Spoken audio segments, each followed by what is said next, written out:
Good morning, Jason Anderson here with College Financial Consultants, LLC. Want to welcome you to this webinar. And however you got connected to our firm, whether it's through maybe the email list or our various social media platforms, or maybe you were referred by a friend, I want to welcome you to this presentation, and I want to introduce you to who we are as a college planning company. And if nothing else, we're going to cover a lot of topics in this webinar. We're going to offer you a lot of free resources, and I hope it's valuable for you. What you're going to realize is many independent education consultants or college consultants out there, they sell financial products or smoke and mirrors, or they have an insanely expensive package for you to purchase. Here at College Financial Consultants, the reason why I got into this business is I wanted to bring an affordable, transparent solution to families. And so one of the first things that we do and how we kind of turn things on its head in terms of offering value to you is I like to do this introductory webinar, which gives you a lot of the tricks and tips that many college consultants use to add value to families. And I want you to have them out of the gate, because really the families that I work with, it's not trying to hide those things or some kind of murky, non-transparent fee structure. What it is on some of these things that we're going to talk about in this webinar that are going to add value to you and your family. If you want additional assistance as you go through this process, then that's really when you would engage us to bring in some of that expertise and to curate a school list and to help you through the financial aid process or to interpret your financial aid letter. Those are the things where we can add value. But if you'd like to do it yourself, if you're a self-starter and this is all the information that you need, that's great. All I'm here to do is to help families plan and prepare for college. And I really hope this is of value to you. So what are we going to talk about in this webinar? We're going to look at saving for college. We're going to break down everything that you need to do by year. So all the way from saving to college, maybe when your kid is really young, to freshman year, sophomore year, junior year, and senior year in high school. We're also going to talk a little bit about what it means to be successful in college itself. And along the way, we're going to touch many topics that families need guidance on that sometimes high schools don't give enough information on. Things like financial aid, the FAFSA, CSS Profile for some schools, student loans. We're going to look at picking a college, which is one of the main things independent education consultants or college consultants do, is partner with families and their students to define college lists. And so I'm going to show you exactly what categories independent college consultants are using to help families through this process. It might be defining a dream career. And specifically, I'm a big proponent of personality tests. I'm going to give you free resources. This entire webinar is about free resources for you to help you college plan. Defining a dream career, testing preparation options. Again, many college consultants have for-pay preparation options for testing, and some families just simply don't need that. They're going to waste money by hiring a tutor or going through some type of platform or service. And so I'll show you what that looks like and what that decision should look like for you. And then key tricks of college consultants. I love doing this webinar, and some people are attracted to my personality simply because I'll tell you what college consultants want you to think and do, and how they do kind of the smoke and mirrors thing to get families to select them, and some even use scare tactics and things like that. You're not going to find any of that in this presentation. I'm here to help and add value. And if there is value there, then maybe you'll pick College Financial Consultants to be your partner. And I hope you do. But if not, this webinar is going to give you a lot of really good things to think about on your way. So one of the things that I start out with families is I say, take a deep breath, and hopefully it's also a sigh of relief, because the title of this graph is really what I want you to start this presentation with. It's not your fault. Higher education, as you can see from this graph, the cost has skyrocketed way higher than any type of reasonable inflation rate. You can see that tuition has gone like this, whereas inflation rate has gone like this. And one of the reasons why this has happened is because the very nature of higher ed has changed over the years. And actually, my entire career, bar about 3 years when I was helping build a college planning program for a big financial institution, has been within higher education, both on the staff and the faculty side. And one of the reasons why cost has increased so rapidly over time, and when I mean cost has increased, many in-state schools. So 4 years at an in-state school, if you're living on campus, is easily $100,000 at today's costs. And if you go out of state, you go private, there's a number of different things there that can make this really tricky in terms of money. So here are the main things that I've identified as the reasons why college costs so much. And notice one of the bullet points on here is not that you didn't prepare. The college cost has nothing to do with your preparation. It has everything to do with the way higher ed has changed over time. So hopefully that takes a load off. This isn't your fault. What is at fault is high administrator cost. Constant construction. If you've ever been around a big school, big state schools here in the Kansas City area where I'm at, there's constant construction. They're constantly building, new building here, new building there, renovation here, renovation there. There's a cost attached to that. Now, granted, some of it's fundraised, and I used to be a fundraiser in higher education earlier in my career, but a lot of it is just it's bonds and it's debt and it's money going up, and that's money that has to be paid somehow, and a lot of times it comes from tuition. The service sector also tends to inflate at a higher rate than inflation overall in the economy, so that plays into it. Scholarships, and one of the main things I want you to see here and why I underlined it is this idea called discounting. This is another secret of college consultants that we're going to get into and dig into later in this slide deck. So keep that in the back of your mind, discounting. But scholarships and this idea of discounting actually makes it more expensive to go to school because schools are giving more money back to students so that they can afford to go to their institution. And then student loan debt inflates the bubble, in my opinion. And I'm kind of a proponent of the fact that I think student debt is really kind of that next bubble that might cause a recession down the line. Now, I'm no economist, so that's my disclaimer. But student loan debt, as long as there's relatively free money or subsidized money coming in from the government to give student loans to families, that tends to inflate the price, in my opinion. And so that's another reason. This is a funny slide. Hopefully you'll find some humor in it. I do. But this is a residence hall at a university. And in the background, there's some construction going up. And so this is kind of that luxurious living. And actually, I'm trying to think, maybe this picture isn't an exact residence hall, but it's a representation of many universities. You're going to be floored when you go to a university and they give you a tour of the residence halls. It's luxury living at its finest. You'll see pools and you'll see big screen TVs, and everything is new and shiny. And that is, again, one of the reasons why the cost is going up. So about half of your cost, if you're going to go to a state school, for instance, and live on campus for 4 years, about half that cost is going to be living on campus, not tuition. It's living on campus. And then the other part being your fees and tuition and some things like that.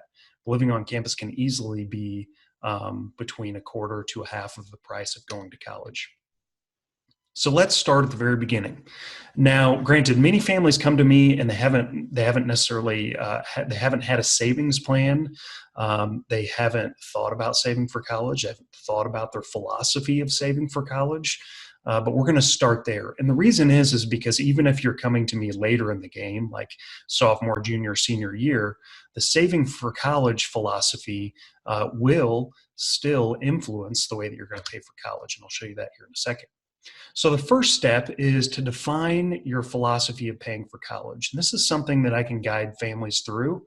But one of the pieces that's really, really interesting for you and your significant other or whoever's going to be influencing the college decision, whether that be a grandparent, student themselves, etc., need to get together and really define what it means to go to college. Let me give you an example.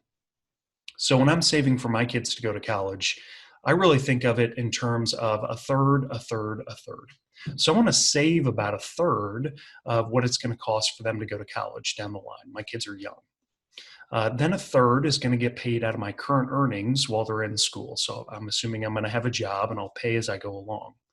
The next third is probably going to come out of debt or scholarships. And so that's my funding pie. Now, granted, those may change over time. I may have a really bright student that gets lots of scholarships, or I may take out more debt at that time for some reason, or I may save more than I expected. Maybe the market has performed really well. And so those can change over time, but I'm always planning for those. Those thirds, maybe one piece of the pizza pie is going to get a bit bigger, but I know I'm probably going to pay a little bit out of pocket as my kid is going along, and I'm planning and preparing for that. So once you decide that, and for some families it might be we're going to save 100%. For some it may be it's all on my kid, et cetera, et cetera. So you've got to define what that looks like. You also want to define, is my kid going to go to 2-year community college and then transfer into 4-year school? Are we going to save for that, knowing that they may go 4 years to a 4-year school? Are we going to limit it to specific private schools? Do we want our kid only to go to XYZ university because that's where I went, et cetera? You need to talk through all those different pieces. And I have some documentation, if you'd like, I can send you what it looks like to really define this process and what questions you need to be asking. Just let me know. My contact information is going to be at the end of this webinar. But then after you get that, then you can actually project your college costs. And there are many calculators out there. I've linked a lot of these in this slide deck, but many calculators out there that can help you inflate the cost of what it's going to be when your kid goes to college in, let's say, 2 years, 4 years, 10 years, 15 years, whatever it looks like. Then you can regress this back to a monthly savings number, and then you could work with your trusted advisor or financial advisor to really put a plan in place as to how you want to grow that money to get there. And I live in the Kansas City area, so I've linked a couple of our 529 account plans, but you may have different plans. Again, I'm not a financial advisor, I'm a college planner, but work with your advisor to figure out what savings plan is best for you and what advantages might come there. Then we go to freshman year. So the primary goal of your freshman year is to define your academic and extracurricular pathway, especially for those of you that are looking for scholarships. And the majority of scholarship money, by the way, comes from the institutions themselves. That's a big kind of misconception that I see among families, is that they're going to go to a scholarship search, which I'm going to link in this webinar, by the way. They go to a scholarship search like Peterson's, and they're going to find millions and millions of dollars just waiting for them.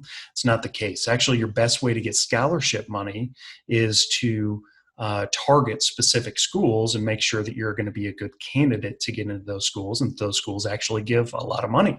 And so that's one of the main benefits a college consultant can bring, is building that school list. It's actually going to give you more financial aid over time.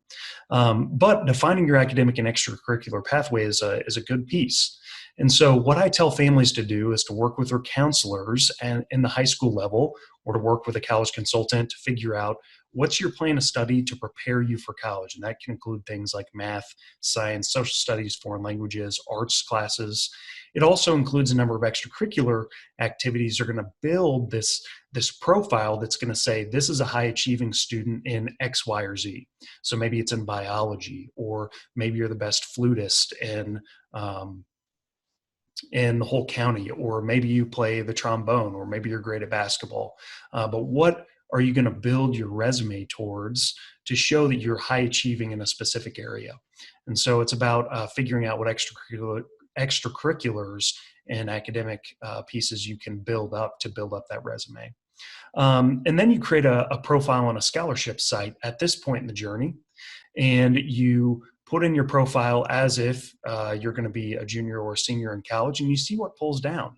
And then you can research those scholarship opportunities and say, okay, what do I need to do now in order to be prepared for the scholarships that I plan to apply for my junior and senior year in high school? And kind of regress back and say, what do I need to do now? And start doing those things. For instance, service hours is a big piece of this.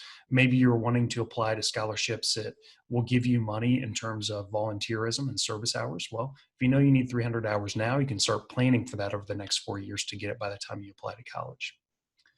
The thing that a college consultant can do, or you can do on your own as well, is this idea of an activities resume. And so once you get all these things together, your student actually builds something that looks a lot like a job resume. except they're doing it for high school. And so they're going to put all their academics, their extracurriculars, the things that are going to make them stand out, job experiences, et cetera, put it all in one place.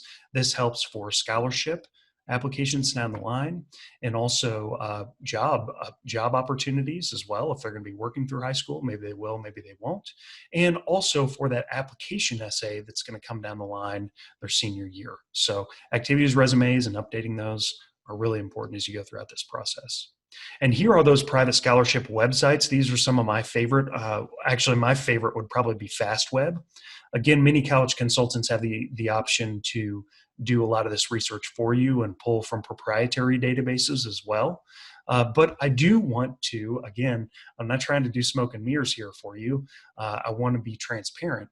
The thing is this is a value add, and many families come to college consultants for this, but know that the most important part of financing college is actually the school list, because that's where your financial aid is going to come from. That's where you're going to get many more opportunities for money than actually going to a private scholarship search. I think the last percentage I saw in private scholarship searches is less than like 5%. I think it's even less than that come from private scholarship searches. So not to discourage you from doing this, just know that if you put in 100 applications and you get nothing, and you give me a call, I'm not going to be surprised. So do it and do it with due diligence, but know and be cautious to the fact that really building a school list is where the true money lies. And we'll talk about discounting here in a second. Now, I also put this graph on this slide because we talk about a number of different things on how the average American, or how the average parent pays for school, how the average student pays for school, I guess I should say. So some comes from student borrowing, and we'll talk about kind of the financial aid landscape a little bit later on here. Some comes from parent borrowing, things like the Parent Plus loan. Some comes from the income or savings, and you can see this is actually about a third, by the way, something we had mentioned earlier. Student income and savings might be a piece of that, grants and scholarships, and then relatives or friends. And so this is really kind of how the average American is paying for school. I can tell you that debt is becoming more of a chunk of this over time, but this is actual research, so I'm going to trust what it says. Here's what an activities resume might look like. You can Google search activities resume, or like I said, College Consultant can help you through this process. But this is what it might look like to really put a resume or an activities resume together for your high schooler. Then we move on to sophomore year. So primary goals for sophomore year are learning about your personality and discovering careers. This is extremely important. And I've heard of families traveling, traveling across the country to meet with some type of college consultant or psychologist, just so that their students can go through some type of personality assessment. The good thing for you is I'm going to give you a couple free options for you to go and do personality assessments and attach that to career choices and career trajectories that I think will be really helpful for you if you're really scratching your head and saying, what is my student going to do with the rest of their life? Or if your student's scratching their head saying, I have no idea what I want to do. By the way, keep in mind that your high school may have the opportunity to give kind of the real McCoy assessments when it comes to these things.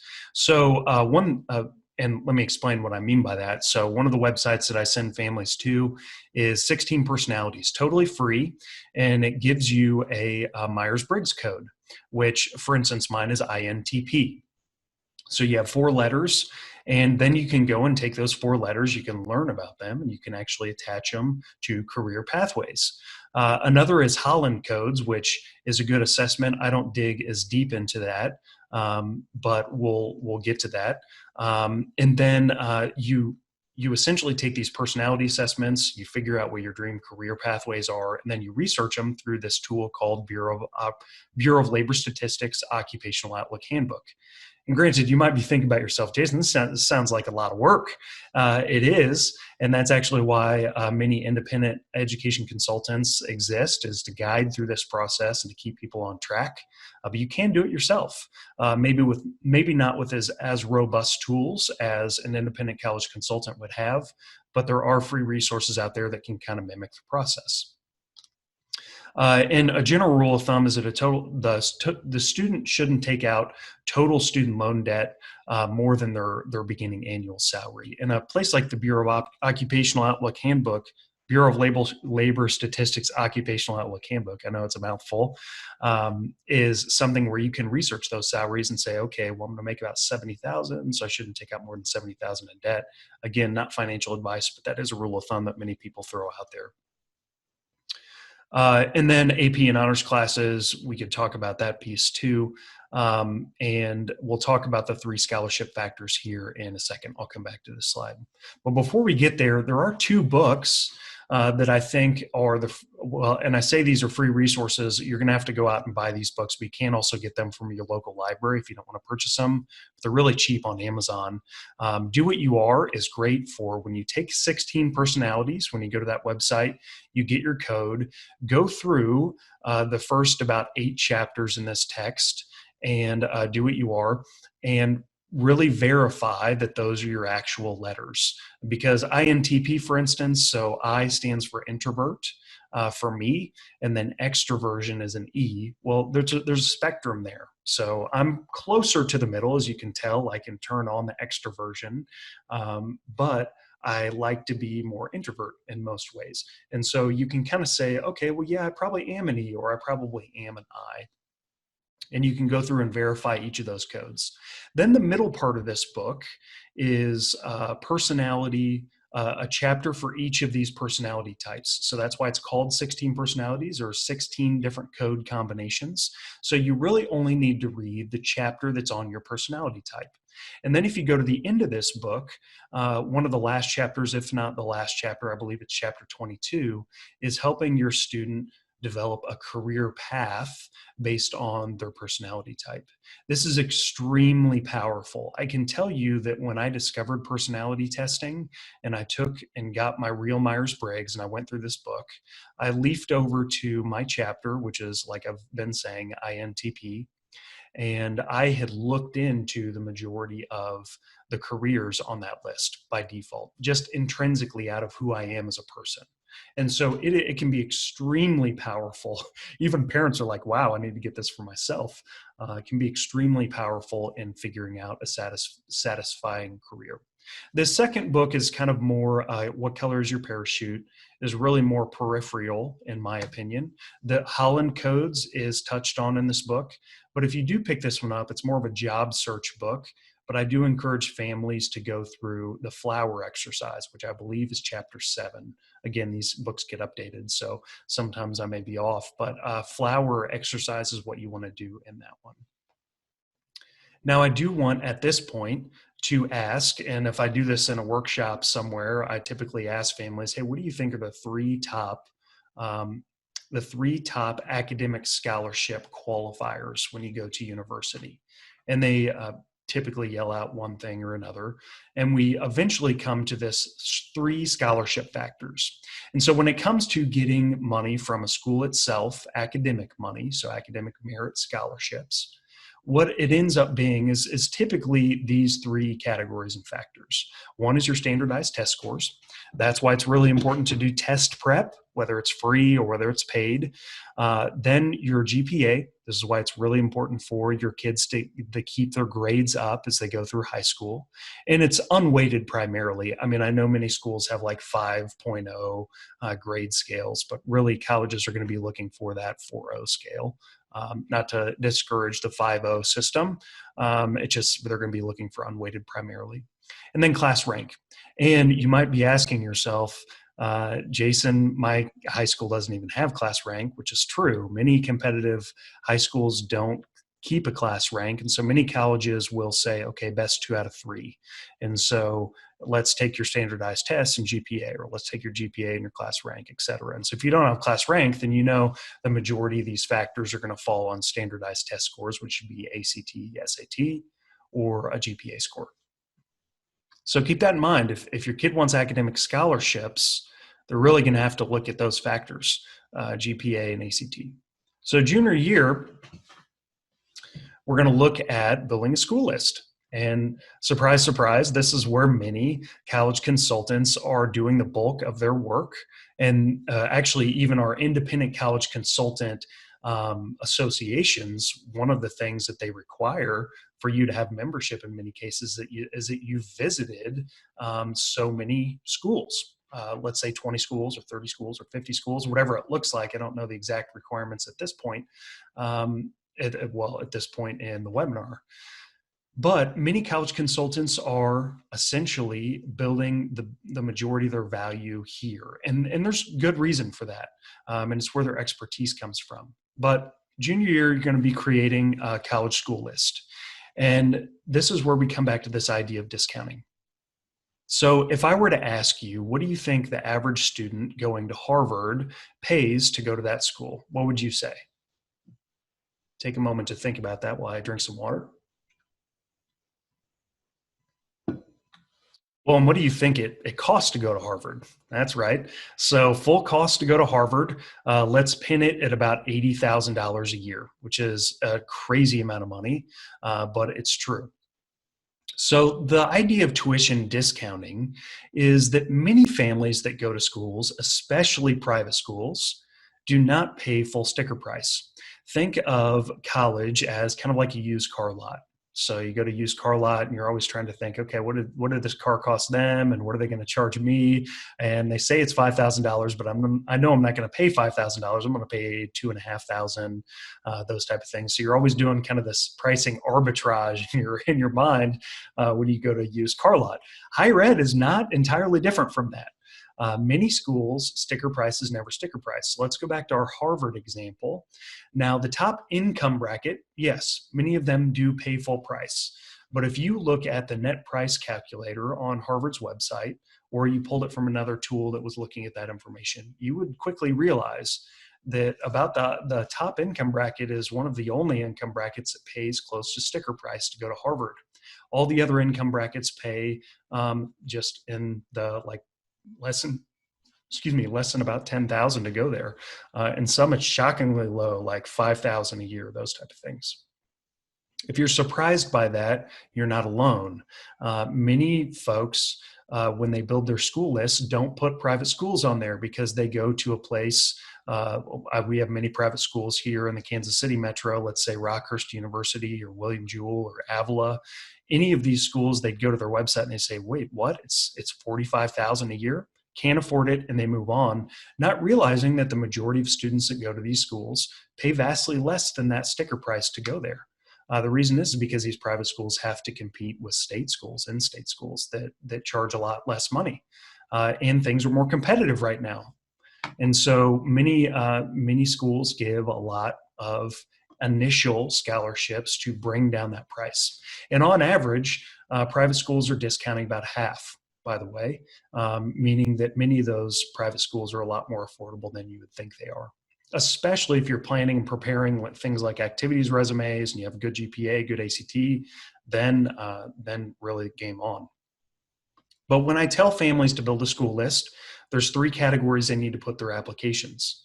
So one are safety schools, the second are match schools, the last is reach schools. And again, a college consultant could help you figure out where schools fit on your list, could curate a list of schools for you, could help you find the right programs, the right schools that give good scholarships and tuition discounts, and can even do an analysis based on your kids' GPA and ACT and where they fall into the overall student body, and if that makes them a competitive student. So lots of analysis can go on here, but families can do it themselves. Safety school is somewhere where you know your kid's going to get in and it's affordable. So this is maybe the community college or in-state tuition at a state school, a private school that's going to give a good package to your student. Match school are the schools that your child wants to go to. So maybe this is again, to use schools here in the metro, maybe it's a Rockhurst, a UMKC, an Avila University. And then reach schools are schools that are kind of way out of the price range maybe, or your student's not really sure they're going to be able to get into. This might be a Harvard or a Brown or a Yale, et cetera. Or maybe even for some students, down kind of the spectrum in terms of prestige of private schools, but still kind of what they would consider a reach school.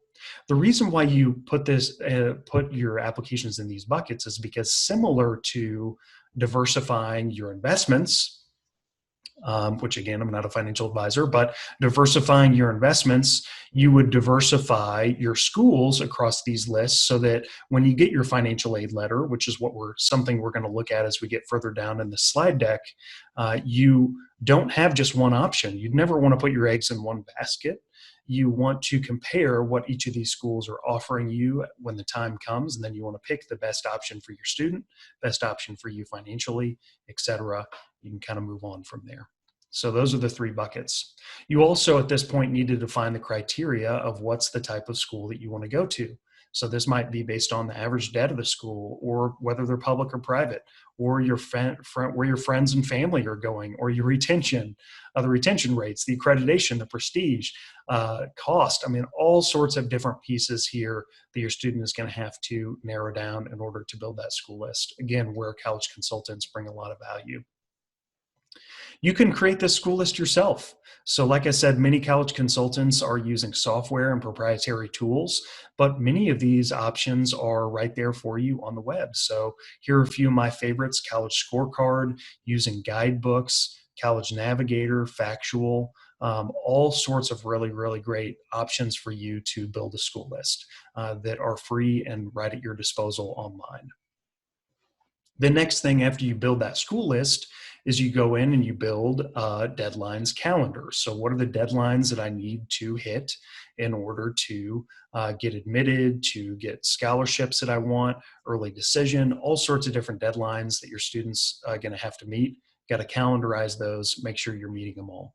I know this from personal experience. When I went to school, there was a school that offered me a full ride scholarship, and I missed the deadline.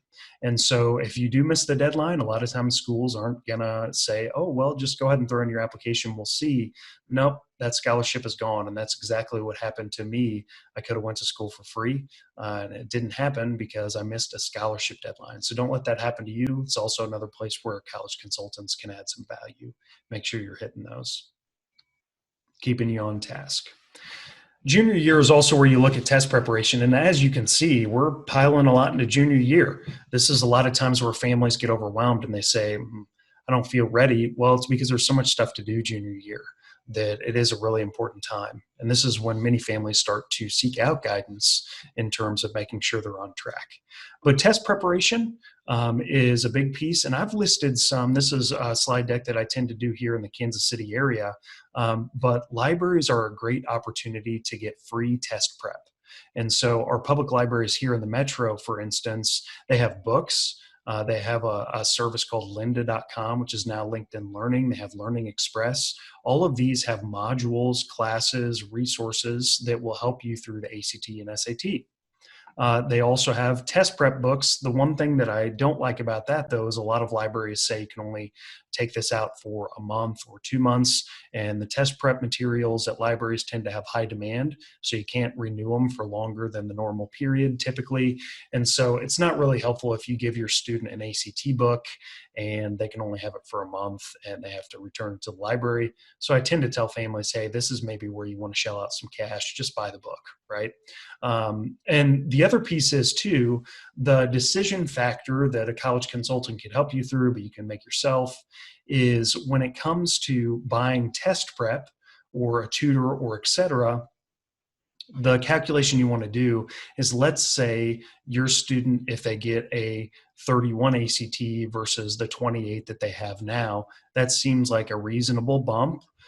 Something that test prep might help. And if they got that 31, then they're going to get a half ride versus a quarter ride, or they're going to get a full ride versus a half ride. A lot of money riding on those 2 or 3 points. In that case, then yes, maybe paying $2,000 or going through a service or going through an independent education consultant who can connect you with the right service. Then in that case, then families maybe do need to shell out some money for paid test prep. And in that case, it makes sense, right? You're getting your return on investment. And again, with a college consultant, you should put it through that same test. are they going to save me money, more money than they're asking me to give them? And if your time saved and the schools maybe financial aid and increased opportunities, things like that, is worth the fee that they're asking, then yeah, independent college consultant makes sense. But not for every family, but for some, it does. And timelines, you can take ACT your junior year, fall of junior year, the fall of your senior year, maybe more, maybe less, depending on what your scores look like. Senior year is really where the rubber hits the road. So you're finishing your testing, you're applying to the schools on your list that you created junior year, you're acquiring financial aid, and you're paying for college eventually. And it's really important at this point, really what families start to look towards is the financial aid piece, right? Everybody's heard of FAFSA, free application for federal student aid, or the CSS Profile for more prestigious private schools, an additional level of financial vetting of your family. This is where many families start to think, hey, I need some help, and they want to know more about it. So hopefully this will be important for you. Meet with your counselor too. Your counselor helps you through this process, but unfortunately for metro areas, it can be student to counselor ratios can be up to 300, 400, 500. I mean, how is one counselor going to manage a book of 300 students, 400 students? And so sometimes counselors aren't as available. God love them, great people, but I can't manage a caseload of 300 people. Neither can they. And keep in mind, many of these counselors are doing mental health and college planning. So the college planning thing tends to get put in the background unless you're really with your counselor, lots of FaceTime, and they like you, et cetera. So you need to build that relationship if you don't have somebody else to help you out. Scheduling campus tours at this time. There are checklists out there, and college consultants can provide checklists that will help you get the most out of a campus visit and make sure that the right people are seeing you while you're on campus. Working with your deadlines calendar to ensure you have things in place. And then dual credit is another thing I like to talk about at this point. And I could do a whole presentation on AP versus dual credit versus CLEP testing. I mean, you name it, there's lots of options out there. What I tell families though is if your student struggles with something in high school, they should probably dual credit it. The reason being is, let's say your student struggles in math. Well, do a dual credit for math while you're in high school, while you have a high school teacher that's over a class of 35. Don't go to a big state school, take math, and you're in a lecture hall of 400 students. It just doesn't make sense. And so that's one reason why you'd probably do dual credit. Another reason is because it can save you money. Let's say you're dual crediting at a local community college. A lot of times it's vastly less expensive than maybe where you're going to go for a 4-year degree. I mean, it can be $100 a credit hour versus like $600 a credit hour. Then another piece is to also show academic talent. This is where AP would come in, for instance. AP is a little more of a gamble because you have to get a specific score for a specific school for it to count.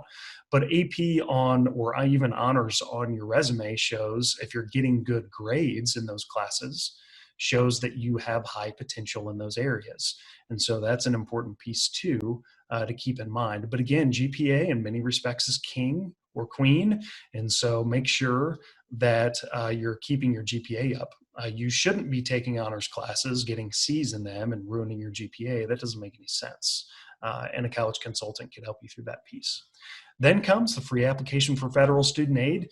It is free to fill out at fafsa.gov or fafsa.ed.gov. You start filling it out October 1 of your senior year is when you become eligible to do this. Non-traditional students, I'm talking about traditional students, so you maybe already have the opportunity to fill it out if you're an adult learner, for instance. It figures out something called your expected family contribution, and this has a lot of weight in terms of what you're going to get for financial aid. And many families will engage a college consultant to figure out what is EFC, what's my institutional versus federal methodology of EFC. That's beyond the scope of this workshop. It's something a college consultant or many of them could help you with. Some don't know what I'm talking about, but yeah, so that's a big piece of it. You fill this out October 1 of your senior year, like I was saying. And if you don't If you're not to that place, let's say maybe you have a junior, you can also estimate your financial aid through the FAFSA forecaster, which I've shown right here. Another government tool, again, part of the FAFSA website, that you can estimate what you'll probably be offered by the government. Now, keep in mind here, this where it gets a little bit confusing. Free application for federal student aid, these are things like loans, grants, et cetera, that are coming from the government. But schools are also going to use this information to give you scholarships out of their coffers, to give you grants out of their coffers, sometimes loans out of their coffers, et cetera. So this is important, and many schools are just going to flat out require that you fill it out every year. Because they want to know that information. The CSS profile is not free. And so this is many private and prestigious schools will require an additional level of financial vetting. The reason being because FAFSA, in many respects, has, I guess, things that they just don't look at that you could have a lot of money in. For instance, FAFSA really doesn't look at the value of your home. They don't care. Whereas you can imagine if you live in a $2 million home, Harvard wants to know that your home is worth $2 million. It tells a lot about your financial situation. And so many schools just have an additional level of financial vetting. College Consultant can help you fill these out and guide you through that process and make sure you're doing the right things. For instance, I see a lot of families really screw up when it comes to the investments section of the FAFSA. They start listing things that are excluded. And so that can be a penalty to you and your financial aid opportunities. So that's FAFSA and CSS Profile. There is a hierarchy of financial aid that's going to be offered to you both by the institution and by the government. So there's free money. These are things like institutional scholarships or grants, subsidized aid that might come from the government, things like work-study programs. And there's a calculation as to whether you want to take those or not. Sometimes your student can go and get work for even a better payment, for instance. Like a lot of times these are really minimum wage jobs, essentially. So your student doesn't have to travel, and a lot of times they tend to be kind of cushy jobs in terms of being able to study while you work. But you might be able to go down the street and make double what the federal government's going to subsidize these jobs at. Then there's also federal loans, and these are set. So part of what a college consultant can do is really look at your funding mix and figure out how you're going to pay for college. But the federal government is really going to give you a set amount of money, and that increases over time. So let's say it starts at about $5,500, goes to $6,500, increases from there. There's really about, let's say the government, and this can change if you're watching this recording down the line, give you about $27,000 in debt. And you can, if we think back to what I told you earlier, when it comes to that philosophy, this is helpful to know what the government is going to give you. It's also another big misconception from families is they say, I'm not going to fill out the FAFSA, I'm not going to get anything. And I mean, it's just not true, because there are loans that are being offered through the FAFSA that are being offered regardless of your income level. But $27,000 is currently what you're going to get, right at $27,000 to go to school in loans.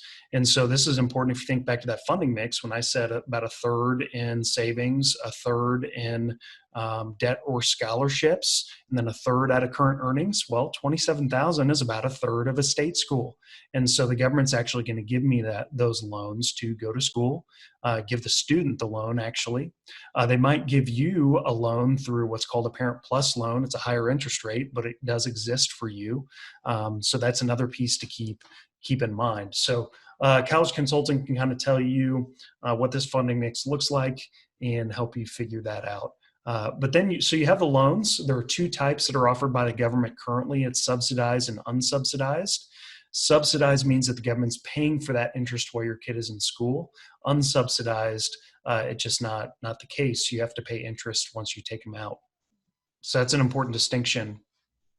Private loans from financial institutions is another route you can go, and sometimes there are better rates outside of the government, but they don't have some of the perks like loan forgiveness that are offered through federal loan plans. Another thing that you can do some research on as you go along. So the financial aid letter is, here's just a fictitious one, but it's going to outline all the information that you're given from the government through grants, scholarships, all sorts of great opportunities here. And as we wrap up financial aid, let's talk about the financial aid letter. So, really, at the end of all of this work that you've done, admissions, making sure you hit the scholarship deadlines, etc., then you get to know what it actually costs to go to the colleges on your list. And this is, again, to my point here on the slide, why it's important to apply to about 5 to 8 colleges across those 3 different categories that I told you about earlier. Diversifying is important here. But think back to that used car lot. This is where we're going to get that statement saying what we're actually going to pay for the car.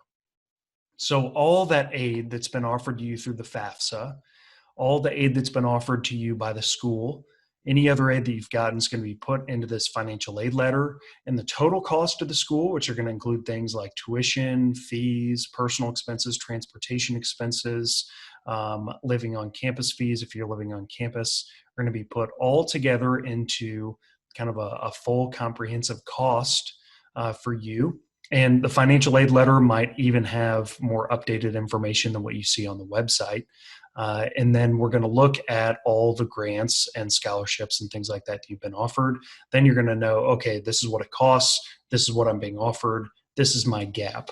And many families, as I was doing college consulting for a firm, for college consulting for a big financial institution, would come to me at this point in the process.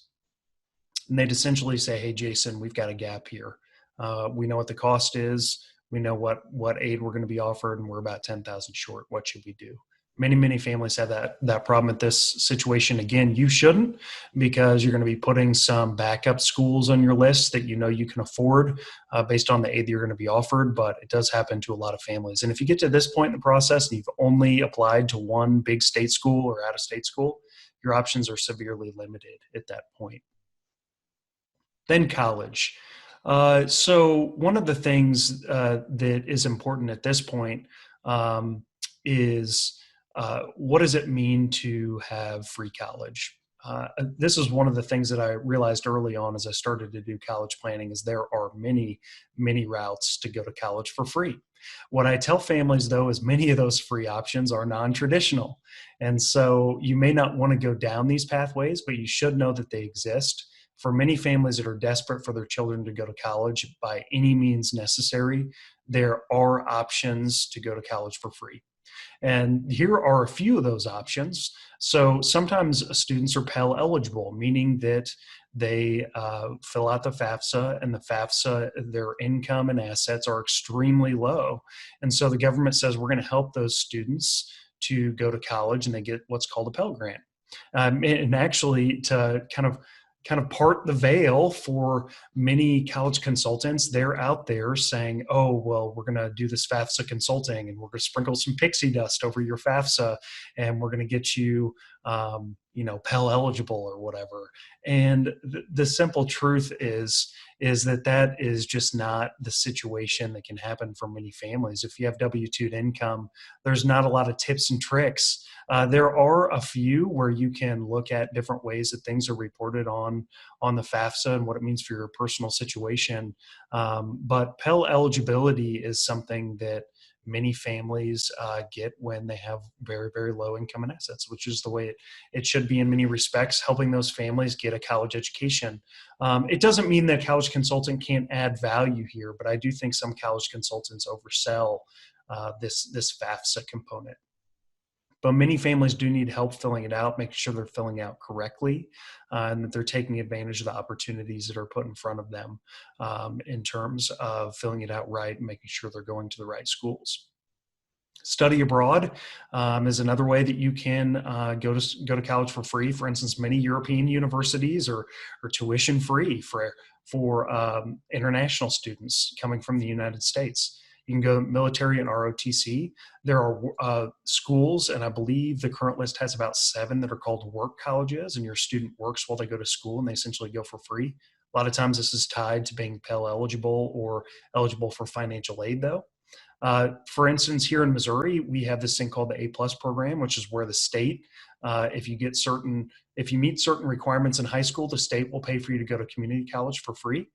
You also need to do a calculation here, though, to make sure that 2-year to 4-year transfer isn't more expensive than 4 years at a university, because through tuition discounting and transfer scholarships, there is kind of a calculation you need to do there. Academic, sports, and merit scholarships. Sometimes your student is really good at playing flute, and that will get them a scholarship at X, Y, and Z school. So there are merit scholarships out there. In-demand programs. I have heard of some programs that companies, it's in such high demand that companies will simply buy out students from programs. So that's another way. And then employer tuition assistance, and this is a really big one.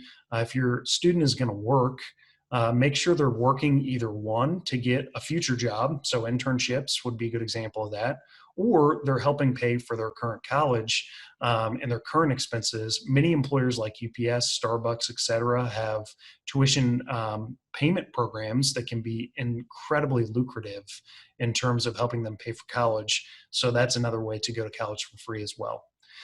There are many ways to lower college costs. And so the 2-year, 4-year transfer I've mentioned, there are tax advantages out there that you can work with your CPA on. Public schools and in-state tuitions. I see a lot of families go to out-of-state tuition when an in-state tuition school would be a better fit and vastly less expensive. Reciprocity and exchange programs, a lot of times, like Midwest Student Exchange Program is an example of that.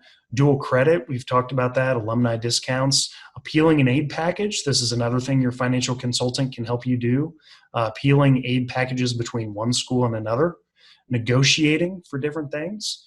Lowering housing and arrangement meal plans, affinity groups, and loan forgiveness programs. Loan forgiveness programs is extremely important if your student wants to go into things like nursing, education, public service.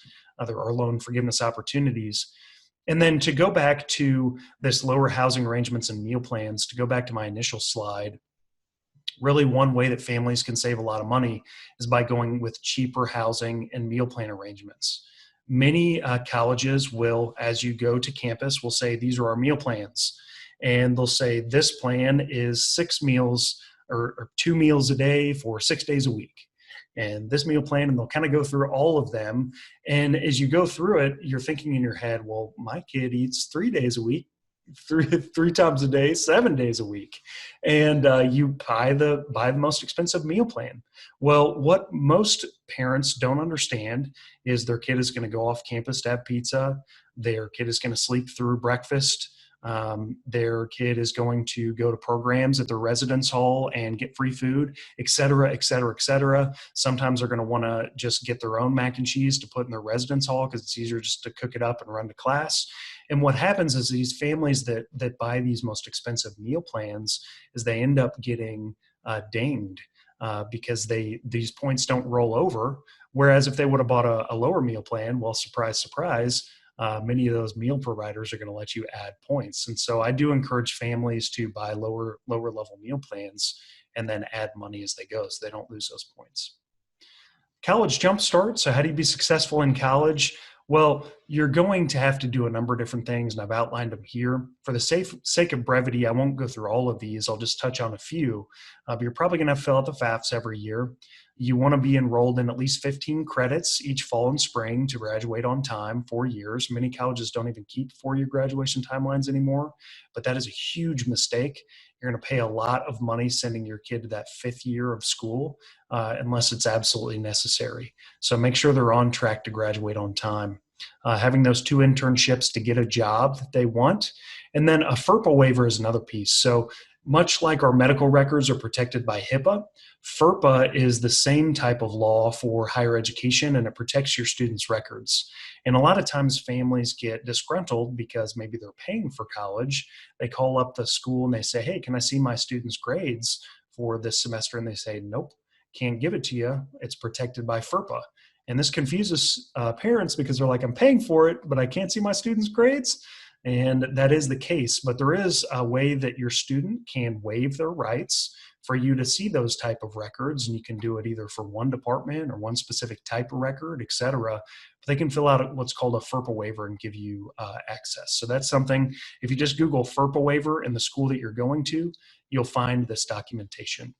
So I know that was a lot of information. Hopefully it wasn't overwhelming. Hopefully it was helpful. But I do want you to know I am a college consultant. I work for College Financial Consultants, LLC. It's actually a firm that I founded. And so I would definitely encourage you to reach out to me if you want guidance through any of these pieces of the process or want to know what our fee structure is. I would love to work with you. Hopefully you've seen through this webinar that I'm not here to do smoke and mirrors. I want to add value to your family. That's one of the things that I think really makes me distinctive. Here's my contact information, cell phone there. You can call or text that, email address. Also visit us at collegefinancialconsultants.com. You can sign up for a free consultation to look at fee structure, what value I can add to your family, and kind of go from there. Totally free, no strings attached, just an introduction to me and what we do and how I can help your family. So sign up for that at collegefinancialconsultants.com. And it's been a pleasure being here with you. Thanks so much.